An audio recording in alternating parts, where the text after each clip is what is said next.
See, I told you. I just took Omar to go, he finally went poo-poo. I'm not taking him for a walk because I'm just not in the take Omar for a walk kind of mood, understandably. I take him out to the yard to go poo-poo.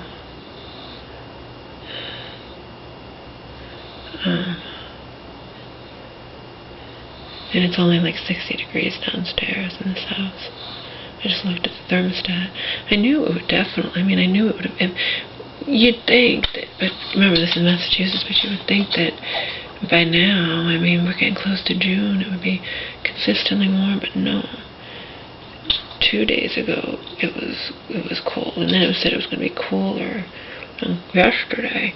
And now I don't know, because I just woke up a little while ago, but I knew that this house would go down, unless we had like really warm days outside, and all it took was a couple of cool days, and now it's plummeted. It's just a tad over 60 degrees on the reading. I'm not going to turn it on. I'm not going to turn it on. I'm going to take a shower.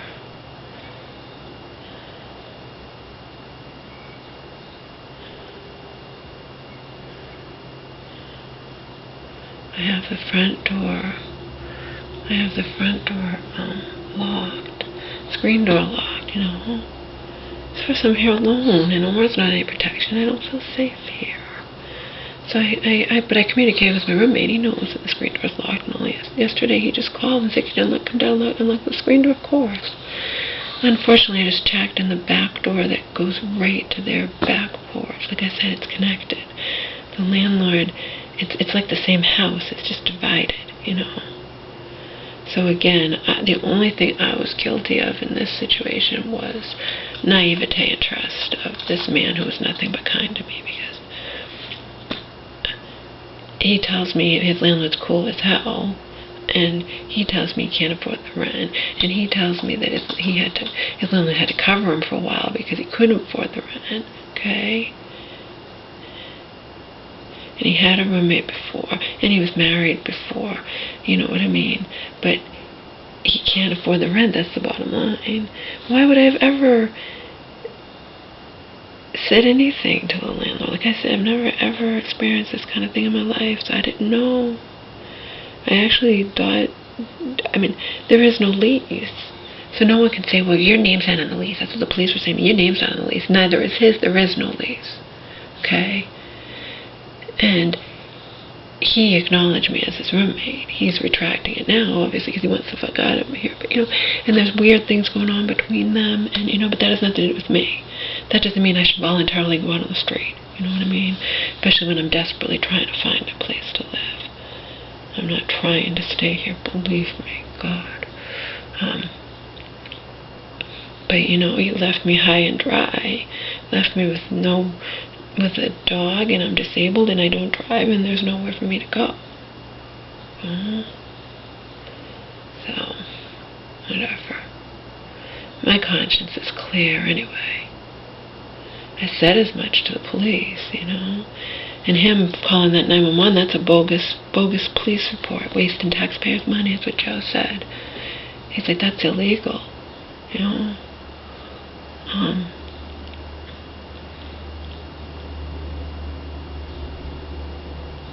I'm doing my best to get out of here. It's all I can do, and I have outside help, Cheryl has connections. I'm trying to get out of here. What else can I do? Particularly on the fucking holiday weekend, It's not like you gave me 30 days and I just sat on my ass and did nothing, and now it's the end. No. By the time it went back and forth, because my roommate had said, okay, I'm gonna tell him, I told him we definitely have to end of the month. He is not God, the landlord. He has to follow the law, okay? He has to give us to the end of June. But then in the end, my roommate caved because he had somewhere to go. And he doesn't want to make waves with the landlord. It's all fucking bullshit, and I did nothing wrong, okay? The landlord gets away with not following the law because, hey, why should my roommate care? He can blame the landlord when it's really he didn't put his foot down with the landlord because he doesn't care. He had somewhere to go. I'm left you know, not having all this the legal amount, 30 days to find a place to live.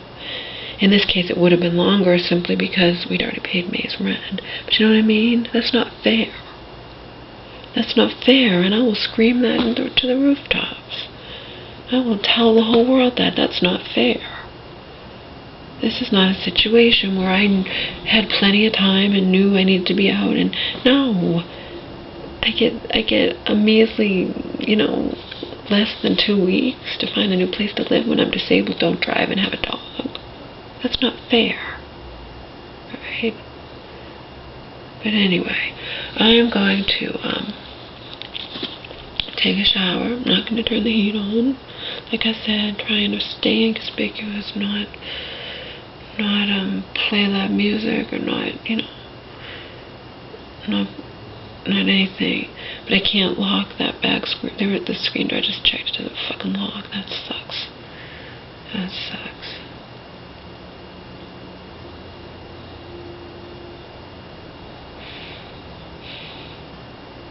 But I never had any reason to be suspicious. Why would I be? The landlord introduced himself to me and said, oh, about his tenant, you know, oh, you're so-and-so's, you must be so-and-so's new roommate. And it never dawned on me to go and meet with the landlord. Because when I'm dealing with such a kind, considerate, consistently wonderful person as my roommate was, he never wanted to go meet the landlord. He never said the landlord wants to meet you. The landlord wants your name. Nothing. Nothing. This is all such fucking bullshit. It's not even funny. The landlord said to me, but the landlord did say to me, oh, he didn't tell me he was getting a roommate. He told me he did. He insisted to me that he told his landlord. He said, yeah, I did tell you, you just forgot. He can't afford this place on his own. You know, when he originally got it, he was married. And then he couldn't afford it. He got another roommate. I asked him why she left. He said, oh, she just left one day. She found somewhere else to go. The landlord's trying to tell me, you know, when he came to interrogate me and pretend he didn't know who I was. Who are you? I thought you were his niece or something, you know, whatever. Because he doesn't want to treat me like a tenant, of course. And he told me that she had to leave, whatever. And this all made sense to me because the rent's too high here. It's not some little dinky thing. And he didn't sneak me in. How could he have how could he have snuck's not a word, right? Sneaked me in if the landlord's practically living in the same, you know, it's just a house divided. You know? It's just a house divided. That's why, you know, he's right at the end of the hallway, and when he did the phony 911 thing, he pounded on that door at the end of the hallway. I just got back from walking Omar, and knocking on the door. Hey, are you okay? I heard screaming in there. And I heard screaming. You okay? You want me to call somebody?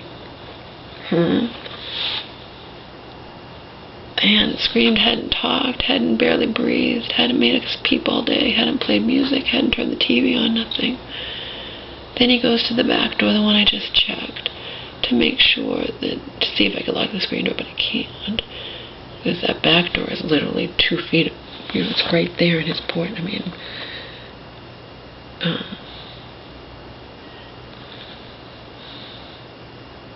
and right in front of me, just to show me how much power he had over me, obviously, because he didn't do it in secret, he's on the phone.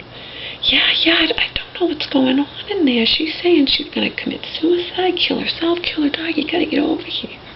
It's all a fabrication, all a complete and utter lie. A complete and utter lie.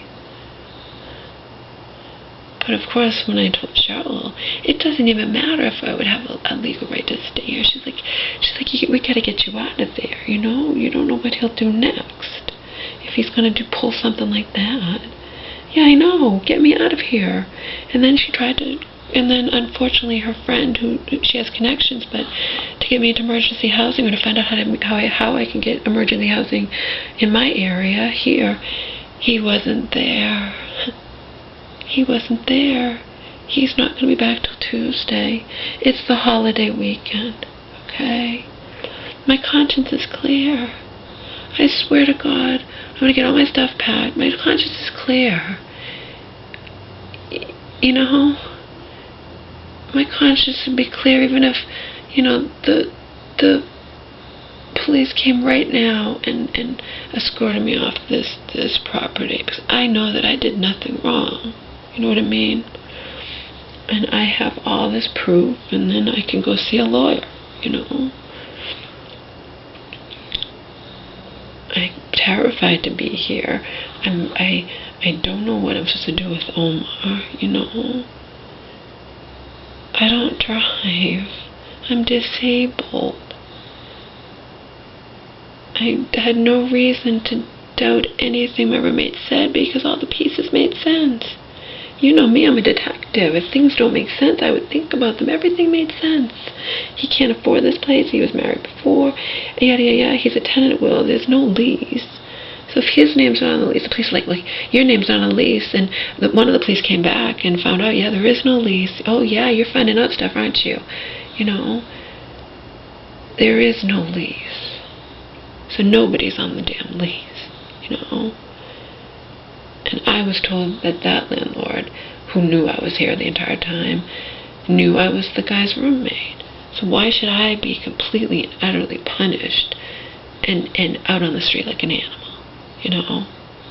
I don't want to be here any more than he wants me here. But I shouldn't be out on the street by the police like a fucking animal either.